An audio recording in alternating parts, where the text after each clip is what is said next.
என் குருநாதர் எழுத்து சித்தர் பாலகுமார் சார் அவர்களை மனதார வணங்கிவிட்டு உங்களுடன் பேச தொடங்குகிறேன்.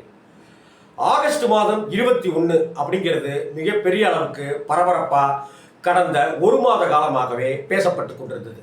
இன்ஃபேக்ட் ஆகஸ்ட் 25 பேசப்பட்டு அப்புறமா கடந்த 10-15 நாட்களாக 21 பேசப்பட்டது. தா.வே.கா அந்த கட்சியினுடைய விஜய் கட்சியினுடைய இரண்டாவது மாநாடு மதுரை மாநகரத்தில் நடந்திருக்கு. மதுரை அவுட்டரில் இந்த நாடு நடந்திருக்கு. இதில் விஜய் அவர்கள் என்ன பேசினார், மாநாடு எப்படி இருந்தது, மாநாடை பொறுத்த வரைக்கும் விஜய் அவர்கள் நினைத்தபடி நடந்துருச்சா அப்படிங்கிறத எல்லாத்தையும் தான் ஒவ்வொரு விஷயமாக A to Z தகவல்களாக நாம் இதில் பார்க்க போகிறோம். முதல்ல ஒவ்வொரு பாயிண்டாகவே நான் எடுத்து வச்சிருக்கேன் சில விஷயங்கள். முதல்ல எம்ஜிஆர், விஜயகாந்த், விஜய், மூன்றாவது எம்ஜிஆர் அப்படின்னு விஜய் இங்கே மேடையில் மாநாட்டு பேனர்களில் பல இடங்களில் அந்த பேனர்கள் வைக்கப்பட்டிருக்கிறத பார்க்க முடிச்சுது. 1950களிலிருந்து அதற்கும் முன்னாடியிலிருந்தே நடிக்க தொடங்கி நாடோடி மன்னன், மர்மயோகி, மலைக்கல்லன் மாதிரியான ஹிட்டெல்லாம் கொடுத்து எங்கள் வீட்டு பிள்ளை அப்படி இப்படிங்கிற படங்கள் மூலமாக நம்ம மனசுலலாம் இடம் பிடித்து ஒரு மறக்க முடியாத ஒரு சக்தியாக தமிழ் சினிமாவில் ஒரு தனி ராஜாங்கம் பண்ணியவர் தான் மக்கள் திலகம், பொன்மனச்செம்மல், புரட்சி தலைவர் எம்ஜிஆர் அவர்கள். அவருக்கு இணையாக நடிகர் விஜய் இங்கே கட்டமைக்கப்படுறார்.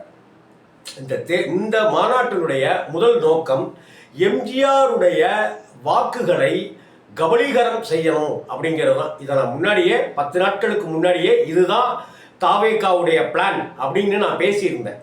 அதே போல தான் இந்த மாநாட்டில் விஜய் அவர்களை குறித்து இப்படியான விஷயங்கள் தான் பேசப்படுது.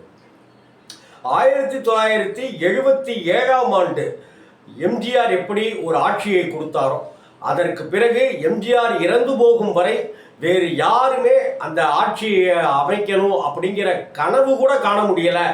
இன்னும் சொல்லப்போனால் என் நண்பர் உடல் நலம் சரியாகி வரட்டும், வந்த உடனே ஆட்சியை நான் அவர்கிட்ட கொடுத்துட்றேன், இந்த முறை எனக்கு ஓட்டு போடுங்க அப்படின்னு கலைஞரை, எதிரியை கெஞ்ச வைத்தார் அப்படின்னு இந்த மேடையில் விஜய் அவர்கள் முழங்கியிருக்கார்.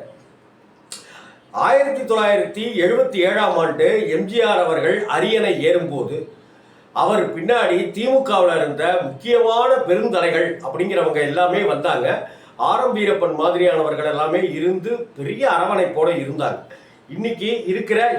இன்னைக்கு விஜய் கூட இருக்கிற எந்த ஒருத்தரும் கூட சரிவர ஒரு தேர்தலில் ஓட்டு வேணா போட்டிருப்பாங்களே ஒழிய தேர்தலை எப்படி கட்டமைக்கிறாங்க, அதை எப்படி நாம் எதிர்கொள்ளணும், எப்படி வெற்றி வாகை சூடணுங்கிறத எந்த விதமான அரிச்சுவடி பாடமுமே நடத்தாதவங்க தான். தவிர எம்ஜிஆருடைய ஆட்சியை கொடுப்போம்னு சொல்கிறாங்க. நான் எம்ஜிஆரை குறைவாக மதிப்பிடவில்லை.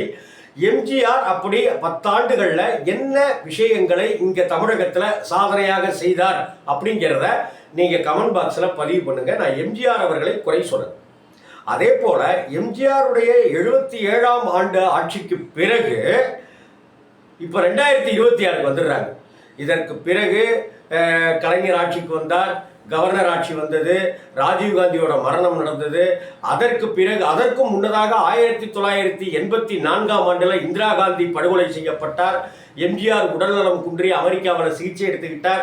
எம்ஜிஆர் சிகிச்சை எடுத்துக்கொண்ட புகைப்படங்கள் அப்படியே வீடியோக்களாக ஒவ்வொரு ஊர்லேயும் கிராமங்கள்லையும் ஒளிபரப்பப்பட்டன. அந்த வீடியோக்கள் இந்திரா காந்தியினுடைய மறைவு எல்லாமே சேர்ந்து பெரிய வெற்றியை கொடுத்தது. அதற்கு பிறகு 87ஆம் ஆண்டு புரட்சி தலைவர் எம்ஜிஆர் இறந்தார். அதை அடுத்து வந்த தேர்தலில் சேவல், புறான்னு ஜானகி, ஜெயலலிதா அணின்னு இருந்தது. அதை அடுத்து இப்படியான வரலாறுகள்லாம் இருக்குது. அப்புறம் 91ஆம் ஆண்டு அதிமுக காங்கிரஸ் கூட்டணி இருந்தது. அந்த 91ஆம் ஆண்டு தான் ராஜீவ்காந்தியினுடைய படுகொலையும் நடந்தது. அதற்கு பிறகு இங்கே ஜெயலலிதாவுடைய ஆட்சி நடந்தது. இந்த 91, 96, அதற்கு பிறகு கலைஞருடைய ஆட்சி 96, 2001ன்னு எல்லாத்தையும் விட்டுட்டு 77க்கு அப்புறம் தடக்குன்னு 2026க்கு அவர் வருகிறார். யாரு? தளபதி விஜய் அவர்கள். இந்த விஜய் அப்படின்னும் போது இங்கே என்ன சொல்கிறாரு அப்படின்னாக்க அவர் ஒரு 2 விஷயம் சொல்கிறார். மதுரைன்னா கள்ளழகர் ஞாபகத்துக்கு வரும், மதுரைன்னா வைகை ஞாபகத்துக்கு வரும், மதுரைன்னா மீனாட்சி ஞாபகத்துக்கு வருவாங்க அப்படின்னு சொல்லிட்டு மதுரைன்னா எம்ஜிஆர் ஞாபகத்துக்கு வருவாங்க அப்படின்னு சொன்னார். கரெக்டு தான். மதுரைனாக்க எம்ஜிஆருடைய கோட்டையாகவே இருந்தது. பல விஷயங்கள் எம்ஜிஆருடைய வாழ்க்கையில் மிகப்பெரிய மாற்றங்களை கொடுத்த முக்கியமான விஷயங்களில் மதுரை மாநகரமும் ஒன்று தான். அதற்கு அடுத்தாப்புல விஜய் அவர்கள் பேசும்போது என்ன சொல்கிறாரு அப்படின்னா, மதுரைன்னா விஜயகாந்த் அண்ணன் ஞாபகம் வருவார், என்னுடைய விஜயகாந்த் அண்ணன் மண்ணின் மைந்தன் அப்படின்றாரு. விஜயகாந்த் குறித்தும் அந்த விஜயகாந்தனுடைய ஓட்டுகளை கபலீகரம் செய்வதற்கும் விஜய் திட்டமிட்டிருக்கிறார் அப்படிங்கிறத 5 நாட்களுக்கு முன்னாடியே வீடியோ பதிவிட்டிருந்தோம். இந்த வீடியோவிலையும் அந்த லிங்கை நான் இணைக்கிறேன், அதையும் பார்த்துக்கங்க. ஆக எம்ஜிஆர், புரட்சி தலைவர் எம்ஜிஆர், அதை அடுத்து வந்த கருப்பு எம்ஜிஆர் என்று எல்லோராலும் கொண்டாடப்பட்ட புரட்சி கலைஞர் விஜயகாந்த் அவர்களும் எம்ஜிஆராவது பிளான் பண்ணி அரசியலில் அப்பவே திமுகவில் இருந்து காங்கிரஸில் இருந்து அதற்கு பிறகு திமுகவுக்கு வந்து பல வருடங்களாக அந்த கட்சிக்காக உழைத்தவர். புரட்சி கலைஞர் விஜயகாந்தை பொறுத்த வரைக்கும் எதுவுமே கிடையாதுங்க. சினிமாவுக்கு வந்தார், காசு சம்பாதிச்சார், அந்த காசையெல்லாம் மக்களுக்கு உதவிகளாக செஞ்சார். இருதய ஆப்ரேஷனுக்கு கொடுத்தாரு, வயிற்று வலினாக்க கொடுத்தாரு, குழந்தை பிறக்கலைன்றதுக்காக கொடுத்தாரு. எத்தனையோ பேர் நிதி உதவி கேட்டு கடன் சுமையில் தற்கொலை பண்ணிக்க போகிறோன்னு இருக்குன்னு சொன்னதுக்கு இது மாதிரி எத்தனையோ பேருக்கு வள்ளல் போல வாரி வாரி வாரி வாரி வாரி கொடுத்தவர் தான் விஜயகாந்த் சார், கேப்டன் அவர்கள். அந்த விஜயகாந்த் சார் ஆரம்ப காலத்திலேயே ரோகிணி லாட்ஜில் இருக்கும்போதே அங்கே சமையல் கூடமே வச்சு வர்றவங்களுக்கெல்லாம் சாப்பாடு போட்டுருந்தார். சத்யராஜ் சார்லேருந்து நாசர்லேருந்து எத்தனையோ பேர் அங்கே சாப்பிட்டத கண்ணீர் மல்க பெருமிதம் பொங்க கேப்டன் விஜயகாந்தை கொண்டாடிட்டு இருக்கிறாங்க. கேப்டன்கிட்ட போனால் இல்லைன்னு சொல்ல மாட்டாங்க, கண்டிப்பாக உதவி செய்வார் அப்படின்னு இருக்கும். இது குறித்து நான் ஒரு வீடியோவும் பேசியிருந்தேன். இன்றைக்கி இருக்கிற தேமுக திக தொண்டர்கள் புதுசாக யாராவது கட்சியில் ஜாயின் பண்ணியிருந்தீங்கன்னாக்கா அவங்களுக்கெல்லாம் இதெல்லாம் தெரிய வாய்ப்பு இல்லை. ஏன்னாக்கா கடந்த ஒரு 8-10 மாதங்களுக்கு முன்னாடியே, கடந்த வருடத்திலேயே கூட நான் ஒரு வீடியோ போட்டிருந்தேன். அதாவது விஜயகாந்த் அவர்கள் இப்படி வாரி வாரி கொடுக்கறத பார்த்துட்டு பக்கத்தில் இருக்கிற சில பேர், அண்ணே அவங்க ஏன் கேட்குறாங்க, நிஜமாக தான் அவங்களுக்கு பிரச்சனையா, உடல்நலம் சரியில்லைங்கிறது நிஜம்தானா அப்படிங்கிறதெல்லாம் கொஞ்சம் ஆராய்ச்சி பண்ணி கொடுக்கலான்னு அப்படின்னு விஜயகாந்த் சொன்னோன்னே கட்டும் கோபம் ஆயிட்டாராம். ஆமாண்டா, ஒருத்தங்க பின்னாடியே போய் அவங்களுக்கு நோய்வாய்ப்பட்டிருக்காங்களா, அவங்க ஆப்ரேஷனுக்கு தான் இதை செலவு பண்ணுறாங்களா அப்படின்னு கேட்பியா நீனு? இல்லைன்னு கையை நிட்டுறாங்கடா, கொடுப்போண்டா, நம்மளால் முடிச்சது இருக்குல்ல நம்மள்கிட்ட கொடுப்போம் அப்படின்னு சொன்னவர் தான் புரட்சி கலைஞர் கேப்டன் விஜயகாந்த் சார். அப்படி ஒரு தயாள சிந்தனை உள்ள விஜயகாந்தையும் விஜயையும் எப்படி ஒப்பிடலாம்?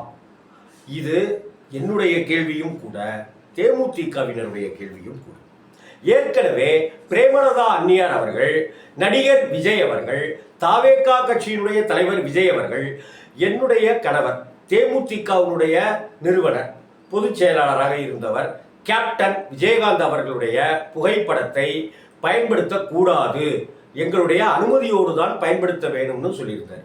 ஆனால் அப்படி நன்றிக்குரியவராக இருக்க வேண்டிய விஜய் அவர்கள், நான் மக்களுக்கு நன்றி கடன் பட்டிருக்கிறேன்னு சொன்னாரே ஒழிய, நான் என்னுடைய திரையுலக வாழ்க்கையில் எங்கள் அப்பாவுக்கு நான் நடித்து கொடுத்து 70 லட்சம் நஷ்டம் அடைஞ்சிருச்சு, ஆனால் கேப்டன் விஜயகாந்த் அண்ணன் தான் அவர் கூட என்னை நடிக்க வச்சு லாபத்தை சம்பாதிச்சு கொடுத்தாரு, என் வீட்டு கடனை எல்லாம் அடைச்சாருங்கிற விஷயத்தை இந்த மேடையிலும் சொல்லலை.